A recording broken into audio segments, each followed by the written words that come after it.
قاف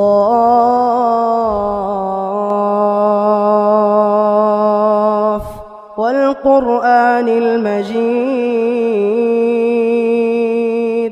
Khatam Al-Quran ini manfaatnya besar sekali. Kata Nabi SAW, Iqra'ul Quran fa innahu ya'ti syafi'in li ahli yaumal qiyamah. Bacalah Al-Quran karena sesungguhnya dia akan menjadi penolong bagi pembacanya pada hari kiamat. Dalam hadis yang lain kata Nabi SAW, sesungguhnya Quran dan puasa itu akan menjadi penolong bagi pembaca, bagi pelakunya pada hari kiamat. Al-Quran akan mengatakan, ya Allah, aku telah menahan dia solat malam, maka masukkan dia ke dalam surga karena aku. Dan puasa mengatakan dia telah menahan lapar dan haus karena aku, masukkan dia ke dalam surgaku atau dalam surgamu. Jadi ini mutiara yang ketiga, membaca Al-Quran teman-teman. Baca Al-Quran dan usahakan anda membaca dengan tadabbur, ya, minimal 10 ayat per hari. Baca ayatnya, baca terjemahannya, supaya kita faham apa yang Allah pesankan kepada kita. Tidak bisa pahami agama ini kecuali dari Al-Quran. Bagi anda yang belum bisa baca Quran, maka bacalah Al-Quran, ya, bacalah Al-Quran. Dan ini penting sekali.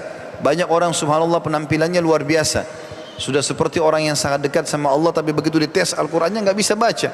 Ini kita sayangkan sekali. Itu nomor satu, baru yang lainnya.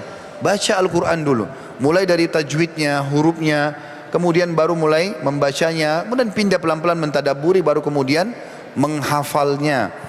Maka ini penting untuk digarisbawahi teman-teman. Dan Al-Quran ada 6.000 ayat sekian.